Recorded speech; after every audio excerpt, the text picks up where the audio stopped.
우리의 결핍된 부분과 연약한 부분을 아시고 하나님께서 그리스도를 보내사 흑암온동 공허에 사로잡힐 수밖에 없었던 우리 인생에 생명의 빛, 영광의 빛, 창조의 빛, 능력의 빛으로 지금도 우리와 함께하고 계심을 감사를 드립니다. 그 그리스도를 통하여 우리는 새로운 피조물로 완성시켜 나가시는 그런 성령의 인도와 역사 속에 있는 줄 믿습니다. 우리가 할 수 없는 부분들을 성령께서 하고 계시오니 우리는 그저 믿고 말씀만 따라가도록 우리에게 은혜를 허락하여 주옵소서. 우리를 속이는 모든 흑암의 세력은 권세 있는 주 예수 그리스도 이름으로 결박받고 떠나갈지어다. 감사드리며 예수 그리스도 이름으로 기도드리옵나이다. 아멘. 하나님 말씀 보시겠습니다. 마태복음 5장 21절에서 24절입니다. 마태복음 5장 21절에서 24절 말씀이 되겠습니다. 우리 총 4절인데요. 우리 같이 한 목소리로 합독하시겠습니다. 옛 사람에게 말한 바 살인하지 말라. 누구든지 살인하면 심판을 받게 되리라 하였다는 것을 너희가 들었으나 나는 너희에게 이르노니 형제에게 노하는 자마다 심판을 받게 되고 형제를 대하여 나가라 하는 자는 공회에 잡혀가게 되고 미련한 놈이라 하는 자는 지옥불에 들어가게 되리라.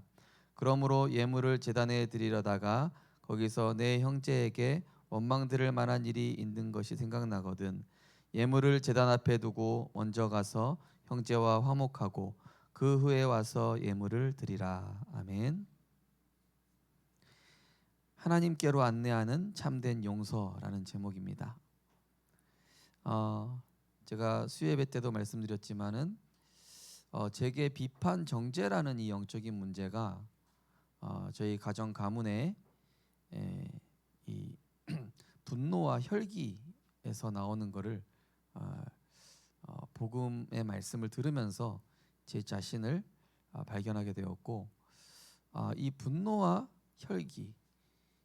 혈기는 알고 보니까 상처에서 온 거였음을 또 발견했습니다.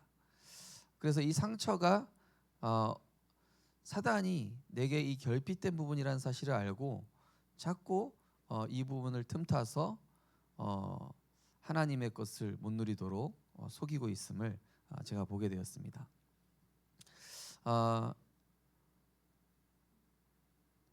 사탄이 우리에게 지금도 속이는 부분은 복음 이전에 들어간 세상 기준이라는 상식으로 상대방을 바라보게 하죠. 야, 상식적으로 어떻게 저럴 수가 있지? 상식적으로 어떻게 교사가 아이를 죽일 수 있나? 엄마가 아이를 죽일 수 있나? 우리가 상식이라는 기준으로 보면요, 사실은 세상에 이해하지 못할 일들이 너무나 많습니다. 이미 세상은 하나님 떠난 죄와 저주 가운데 장악되어 있는 상태죠. 그뿐만이 아니라 상처가 되는 감정을 사탄은 건드리고 또 내게 결핍되어져 무너져 있는 부분을 통로로 해서 이 생각과 마음에 하나님께 다가가지 못하게 하게끔 하는 이런 괴계를 쓰고 있습니다. 그래서 우리가 용서라고 했을 때 이 용서는 사실은 쉽지 않은 거지 않습니까? 어떤 미국의 신사가 이제 자기 정원에서 맥주와 빵을 먹고 있는데 인디안 소년이 지나가다가 이 미국 이 신사한테 빵 좀 달라고 구걸을 한 거예요. 그랬더니 네 줄 거 없다. 그때 이제 인종차별 심했잖아요, 그죠? 인디언이니까 백인이 완전히 무시하는 거죠, 인종차별하는 거죠. 그러면은 그 마시고 있는 맥주라도 좀 달라고. 이 아이가 얼마나 배고팠으면은 맥주라도 달라고 이렇게 얘기를 한 거예요. 네 줄 거 없다.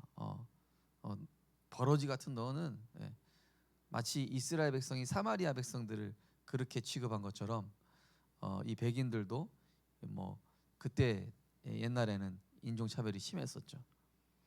그러다가 이 백인이 하루는 이 사냥을 하러 간 거예요. 예, 숲에 사냥을 하러 갔다가 길을 잃어버린 거예요. 길을 잃어가지고 막 헤매는데 이제 해가 져가니까 깜깜해질 거 아닙니까? 그래가지고 야 이거 큰일 났다. 길을 잃었어요. 이대로 있다가는 뭐 맹수나 뭐 이 추위에 또 죽을 수도 있거든요. 그때 이제 지나가던 인디언이 이 백인을 구해줘가지고 자기 집에 데리고 와가지고 밥도 먹여주고 또 쉬고 갈 수 있게 해준 거예요. 보니까 자기가 아까 빵 안 준 아이의 아버지라. 너무 부끄러워가지고 너무 부끄러워가지고 이제 얼굴을 못 들었죠. 그래서 사실은 이 성경에 보면 나와 있죠. 그 원수가 내게 대적하거든 오히려 복을 빌어주고 또 그 원수한테 맞춰주라고 그랬잖아요. 그죠? 중요한 것은 뭡니까? 우리가 사실은 하나님을 떠난 결과 죄의 종로로 될 수밖에 없는 영적 상태 속에서 하나님과 분리되어 있다 보니 우리의 생각과 말과 우리의 행동과 삶이 죄 가운데서 나올 수밖에 없는 상태 속에서 살아간다는 겁니다. 그러니까 내가 생각하고 말하는 게 복음이 아니면은 이게 죄인 겁니다. 사실은 사람을 살리는 게 아니면은 죄인 거예요. 사실은. 그래서 로마서 14장 23절에 보니까 믿음을 따라하지 아니하는 것은 다 죄다. 또 죄는 뭡니까? 하나님보다 다른 것을 의지, 집착, 사랑하는 것이죠. 그래서 요한일서 2장에 보니까 이 세상 것들을 사랑하지 말라. 누구든지 세상을 사랑하면 아버지의 사랑이 그 안에 있지 아니하니 세상에 있는 것은 육신의 정욕과 안목의 정욕과 이생의 자랑이니 아버지께로 온 것이 아니요 세상으로부터 온 것이니라. 자, 이 원죄의 결과로 인간은 죄와 사망의 법에 묶여 살아가는 거예요. 죄와 사망의 법이 뭐냐면요, 하나님 떠난 생각을 하면은 그 대가로 이 사단이 저주 재앙을 갖다 주는 거예요. 이게 죄와 사망의 법입니다. 내가 죄라는 생각에 하나님 없는 내 생각에 잡히면은 사단이 그거를 법적으로 들어올 수 있는 거예요. 공격할 수 있는 거예요. 이게 죄와 사망의 법입니다. 운명과 사주팔자. 두려워합니다. 죄예요. 불안합니다. 죄입니다. 또 오해하고 상처받습니다. 누구를 미워합니다. 하나님 떠난 다 죄예요. 그걸 빌미로 그게 죄의 법이 돼서 그걸 가지고 사망으로 들어오는 겁니다. 사단 마귀가. 그래서 이 죄라는 것은 시간이 갈수록 점점 커가고 증가하죠. 그로 인해서 저주와 재앙이 갑자기 재앙이 터지지 않습니다. 이 죄가 창세기 6장에 보니까 관영하여, 그러니까 가득 찼다 이 뜻이죠. 노아 시대 때 사람이 생각하는 모든 것들이 죄예요. 지금 뭐 시대가 어떻습니까? 그 어떤 시사 프로그램 봤더니 막 아파트에서 어떤 사람이 이제 생선을 구운 거예요. 생선 구워 먹으면 환풍기 돌리잖아요. 옆집에 와가지고 막 옆집 사람이 쾅쾅쾅 두들기는 거예요. 우리 집 사람이 임신했는데 지금 구역질 나온다고. 그 생선 왜 구워 먹냐? 이러면서 막 멱살 잡고 싸우고. 어떤 사람은 청국장 끓였다고 막 옆집에서 막 그러니까 뭡니까? 갈수록 나 중심, 내 입장, 육신 중심, 이게 점점 강해져 가잖아요. 그죠? 나한테 조금만 안 맞으면은 이게 정신 문제, 영적 문제가 커져가는. 옛날에는 그 정도까지는 아니었잖아요. 그죠? 요즘 시대에 그렇게 됐다는 얘기 뭡니까? 죄가 증가했다는 얘기예요. 죄가 모든 사람들의 마음과 생각을 장악해 버린 겁니다. 그러니까 조금만 힘들면 어떤 사람 자살해 버리고, 그죠? 옛날에 조금만 힘들면 자살하진 않았잖아요, 그죠? 물론 옛날에도 자살이 있긴 있었죠. 근데 지금만큼 사망률이 1위가 자살일 정도로, 그죠? 코로나 기간에도요, 코로나로 죽는 사람보다 자살하는 사람이 몇 배 더 많았잖아요. 그 얘기 뭡니까? 실제 사람들에게 임하고 있는 재앙은 바이러스보다 더 심한 게 마음과 생각의 영적병이라는 사실이죠. 그래서 죄 가운데 살아갈 수밖에 없는 인간은 스스로 죄의 문제를 절대로 해결할 수가 없죠. 내가 착하게 살아도 노력해도. 그래서 범죄한 아담과 하와에게 여자의 후손이 뱀의 머리를 상하게 할 것이라는 복음을 약속하신 거예요. 벗음으로 인한 수치심이 아니라 하나님 떠난 죄로 인한 그 수치심을 깨닫게 하시면서 피 흘린 가죽옷을 지어 입혀주셨어요. 생각하고 계획하는 모든 것들이 죄뿐인 인간들에게 다시 방주라는 기회를 하나님은 주셨죠. 그것도 40일 동안이요. 이유 없이 찾아오는 저주와 재앙을 벗어나는 길은 뭐죠? 수양 되신 그리스도예요. 이삭이 왜 죽어야 합니까? 그게 원죄입니다. 인간에게 왜 저주와 재앙이 찾아옵니까? 하나님 떠난 모든 사람이 죄를 범하여 그 죄 가운데 태어나는 것이죠. 그래서 대속 제물로 오신 그리스도의 그 피를 바를 때에만 저주와 재앙이 법적으로 공격할 수가 없는 거예요. 6월절 양의 피를 발랐더니 사단 마귀가 양의 피 대신 그리스도를 뜻하는 이 피를 보니 이게 생명의 성령의 법으로 지금 피를 바른 거거든요. 그러니까 이게 생명의 성령의 법에 따라서 이 악령은 넘어가야 되는 거예요. 안 발랐다, 안 바른 사람은 죄의 사망의 법에 해당돼요. 그러니까 죽는 겁니다. 재앙이 임하는 거예요. 우리 성도님들이 그리스도 안에서 죄와 사망의 법에서 해방되어 생명의 성령의 법 안에 들어온 줄 믿으시기 바랍니다. 어떤 사람들은 막 성공하고 돈 버는데도 재앙 계속 임해. 왜죠? 죄와 사망의 법에 매여 있어요. 그리스도의 피가 없어요. 그리스도가 그 안에 없어요. 그러니 사단의 사단의 합리적인 합법적인 공격 대상이 되는 거예요. 사단 마귀에.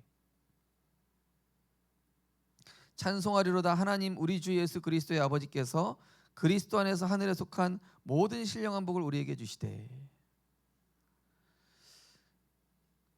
그리고요, 이제 모든 사람은 범죄한 아담의 후손이기 때문에 심판과 정죄에 대한 자격이 없죠. 모든 사람이 죄인이에요. 내가 낫다, 네가 낫다 이걸 얘기할 자격 자체가 없어요, 사실은. 왜냐? 범죄한 아담의 후손이라니까요. 그래서 오직 그리스도로 오신 예수 그리스도만이 유일한 심판자 재판관이시라고 요한복음 5장 22절에 아버지께서 아무도 심판하지 아니하시고 심판을 다 아들에게 맡기셨으니, 그 심판주 대신 예수 그리스도께서 오시겠죠. 나는 스스로 의롭다 생각하지만 그 생각 자체가 하나님 보실 때 죄예요. 그죠? 선행하고 불쌍한 사람 도와주고 기부금 많이 냈다. 성경에 뭐라 되어 있냐? 스스로 지혜롭다 하여 스스로 명철하는 자들은 화 있을진저. 스스로 지혜롭게 여기지 말지어다. 여호와를 경외하며 악을 떠날지어다. 지난주 우리 마태복음 5장 나눈 것처럼 스스로 의롭다 생각하는데 알고 보니까 생각은 어둠 속에 있었던 바리새인 서기관의 의, 가짜 의죠. 어찌 보면 포장된 의고요. 그 의가 만약에 내 속에 있다면, 나는 교회 다니기 때문에 예수를 오래 믿었기 때문에 불신자보다 더 나아라는 그 생각이 바로 서기관과 바리새인의 의입니다. 아니다. 저 불신자나 나나 똑같이 지옥 가야 마땅한 죄인일 뿐이야.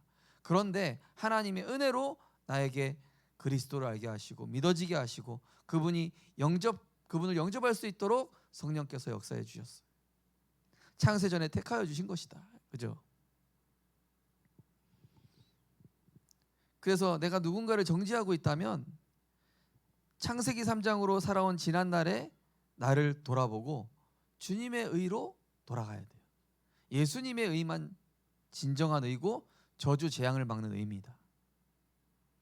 그래서 로마서 2장 1절에 보니까 그러므로 남을 판단하는 사람아 누구를 막론하고 내가 핑계하지 못할 것은 남을 판단하는 것으로 내가 너를 정죄함이니 판단하는 내가 같은 일을 행함이니라. 하나님께서 택하시고 부르신 형제 자매를 헐뜯는 것은 그들을 구원하신 그리스도를 대적하는 거예요. 그냥 그 내가 죄인이라고 여기는 그 사람을 그리스도께서 십자가에 피 흘려 죽으셔서 구원하셨다니까요. 우리 다락방에 최근에 이런 사건이 있었잖아요. 근데요, 누구도 정죄할 자격이 없어요. 다 하나님이 택하셨어요. 그죠? 그래서 우리 교회 안에서 저를 비롯해서 우리 성도님들이 그리스도 안에서 화평한 자 되시기를 주님의 이름으로 축복합니다. 긍휼히 여기고 화평케 하는, 우리에게는 그 자격밖에 없어요. 절대 정죄할 자격 자체가 없다.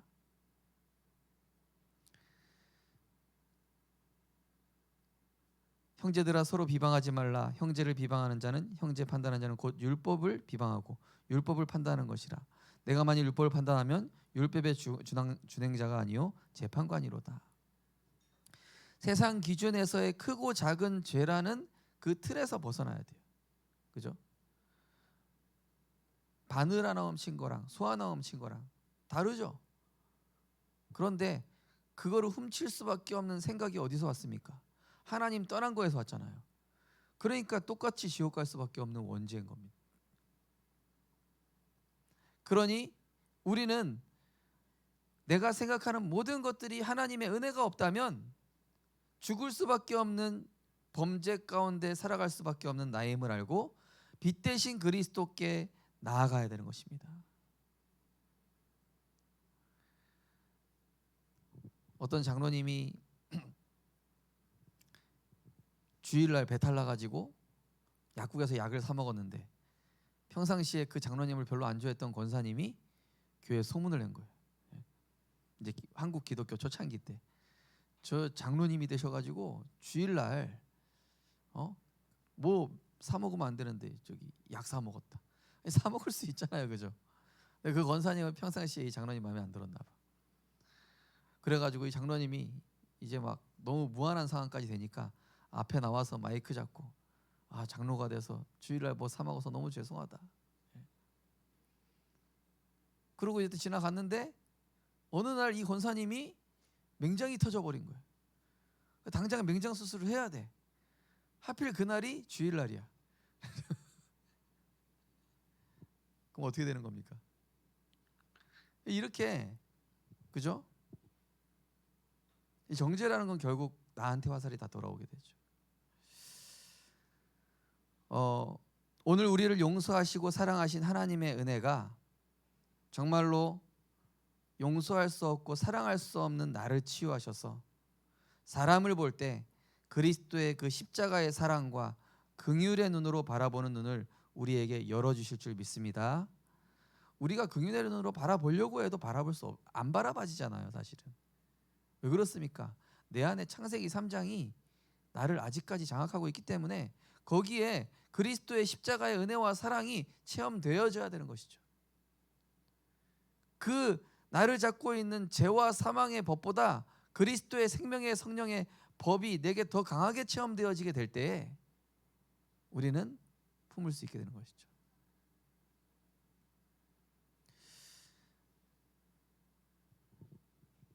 그래서 죄가 드러나서 사람을 죽였거나 사람을 죽이진 않았지만 내가 미워하고 있는 생각을 하고 있는 것이나 이미 그 생각과 마음 자체가 창세기 3장의 사망 상태, 죄의 상태예요.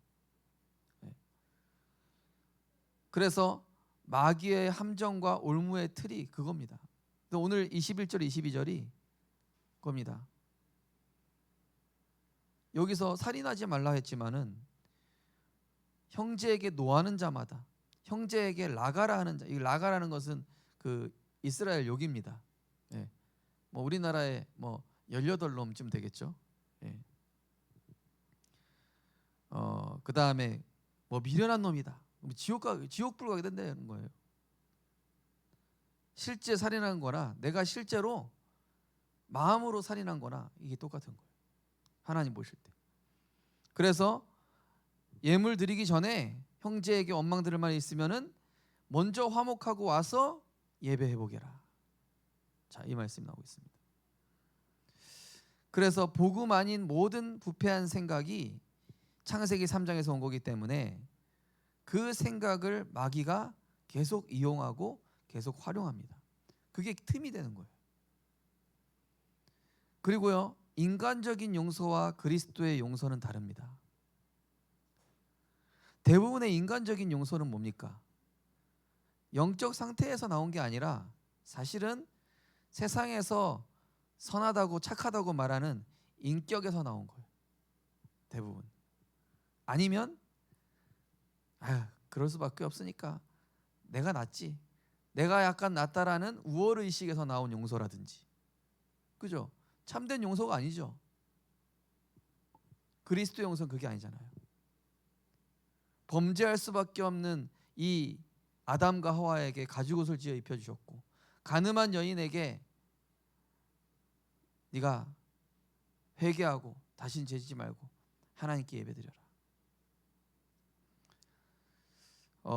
그래서 하나님의 용서와 이 인간의 용서의 차이는 정죄에서 시작했느냐 사랑에서 시작했느냐 차이예요. 하나님은 처음부터 사랑에서 시작하는 거죠. 근데 사람은 정죄에서 시작해요. 내가 용서를 한다 할지라도 마음속에서는 이미 정죄가 된 거잖아요. 인간은 사실은 참된 용서를 할 수가 없어요. 그래서 우리에게 그리스도의 그 사랑이 체험되어지는 거예요. 네가 그냥 이해해. 네가 그냥 이해해. 그 말에는 뭐가 포함되어 있습니까? 사실은 그 인간 원래 그래. 네가 좀 더 나아. 사실은 마음속에 이미 정죄가 포함되어 있는 그런 거일 수 있어요.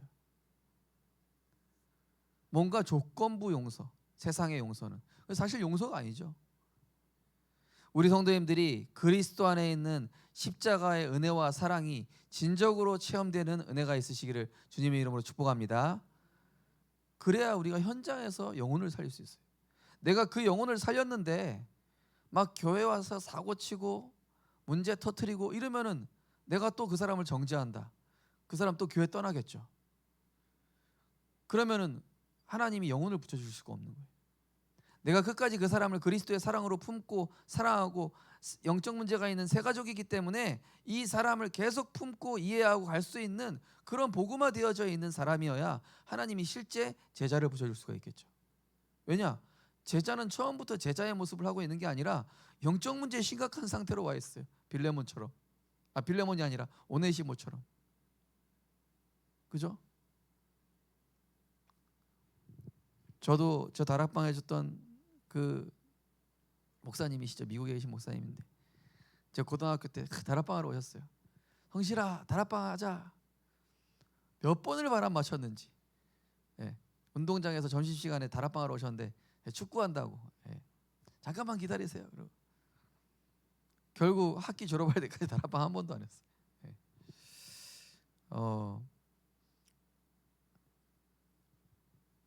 근데 끝까지 기다려 주신 게 참 너무 감사하죠. 우리 마음 속에 그죠? 그리스도의 그 은혜와 그 사랑이 우리에게 진짜 임해야 됩니다. 저도 제가 대서 말씀드리는 게 아닙니다. 저도 치유받아야 돼요. 저도 하나님의 은혜와 사랑을 계속적으로 체험하지 않으면 뭐 제 자신조차도 용서할 수 없고 또 다른 사람도 이해하기 힘들고 그래서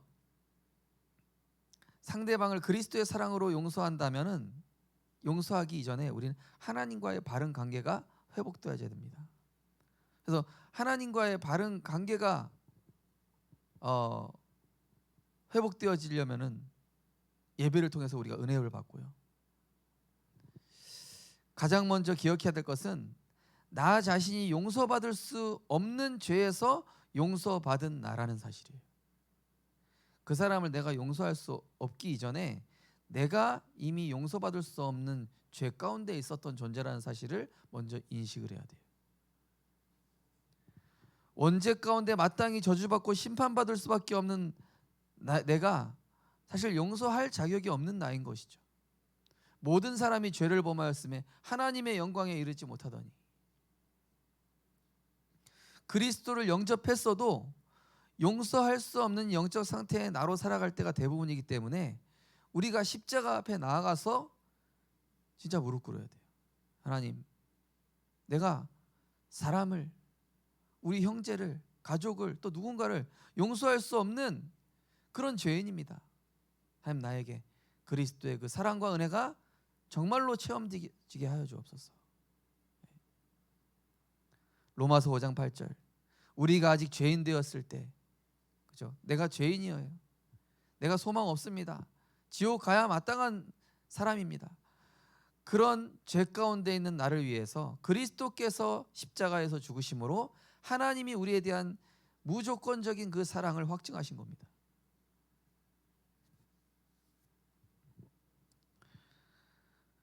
저는 이 복음을 이해 나가면서, 야, 정말 하나님이 내게 제자를 붙여주실 수 없는 그런 사람이구나.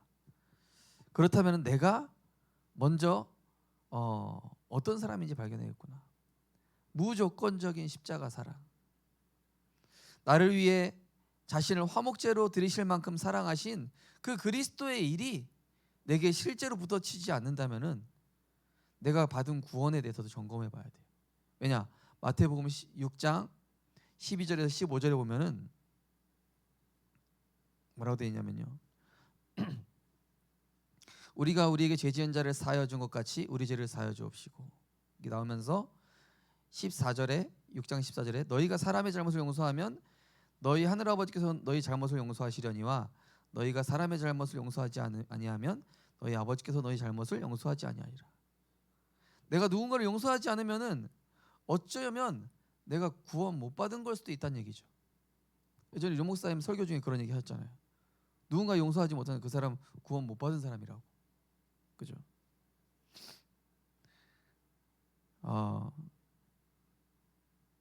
그래서 참된 용서와 사랑은 오직 그리스도로부터 나오며 그 은혜를 받은 자, 영적인 힘 있는 사람이 용서할 수 있으며 복음으로 편집된 만큼 치유할 수 있는 증인으로 하나님이 세워가시는 줄 믿습니다.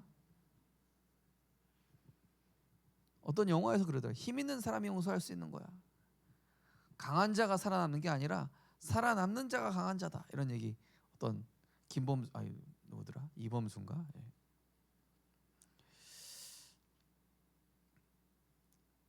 우리로부터 이 사랑이 나올 수 없기에 그리스도의 십자가의 은혜와 그 사랑이 내게 계속 체험돼야 돼요. 저는 매일 현장을 가야 돼요. 그래서 매일 불신자 현장을 가야 돼요. 그래서 하나님의 사랑이 뭔지 알기 위해서 가는 거예요. 사실은 하나님, 내게 그 사랑이, 불신자가 고통받는 그 죄 가운데 있는 사람인데 정말로 내가 받은 은혜를 조금이라도 전달할 수 있도록,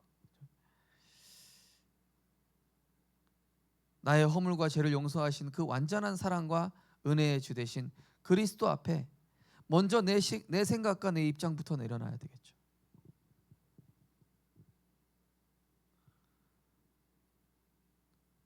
그 용서할 수 없는 사울 왕을 다윗이 용서했죠. 그 용서할 수 없는 요셉의 형들을 요셉이 용서할 수 있었던 게 뭡니까? 하나님의 절대 계획을 봤어요. 그리고 하나님의 그 사랑을 체험했어요. 하나님이 끝까지 이 요셉과 함께 하시고 형통케 하시고 은혜 주시고, 요셉이 알았던 건 뭡니까? 아버지한테 들었던 여자의 우선의 비밀, 수양의 비밀, 그리스도의 비밀. 창세기 3장에서 나온 육체의 욕심을 따라 살아가던 나를 긍휼히 여기사 십자가에서 모든 죄와 지옥 사탄의 권세에서 해방을 주신 것입니다. 그래서 우리는 1만 달란트를 탕감받은 자예요.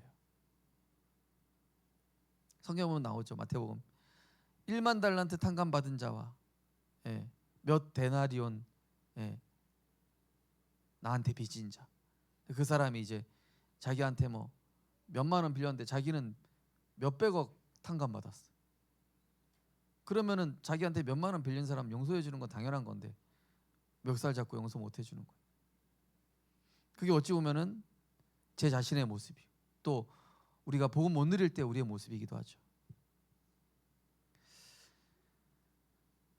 결국 이 그리스도의 죽으심과 부활의 권능을 날마다 복음으로, 말씀으로, 기도로 체험하게 될 때에 우리 안에 그리스도의 그 십자가의 보혈이 흘러 들어가면서 세상을 살릴 수 있는 힘, 답을 줄 수 있는 힘, 치유할 수 있는 힘, 기다려줄 수 있는 힘을 우리에게 허락하실 줄 믿습니다.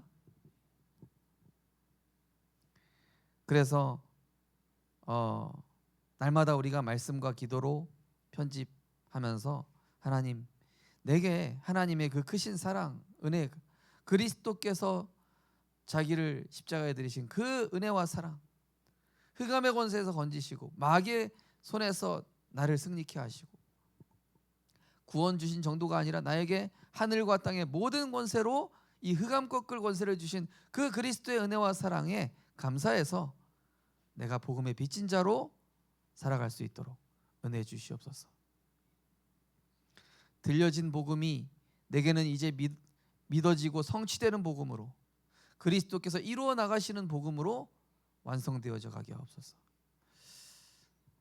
우리 성도님들께서 정말로 그리스도의 의를 붙잡아서 하나님과 사람을 화목케 하는, 그리스도를 중매하는 치유자, 전도자로 응답받고 승리하게 되시기를 주님 이름으로 축복합니다. 찬양하겠습니다. 546장, 545장입니다.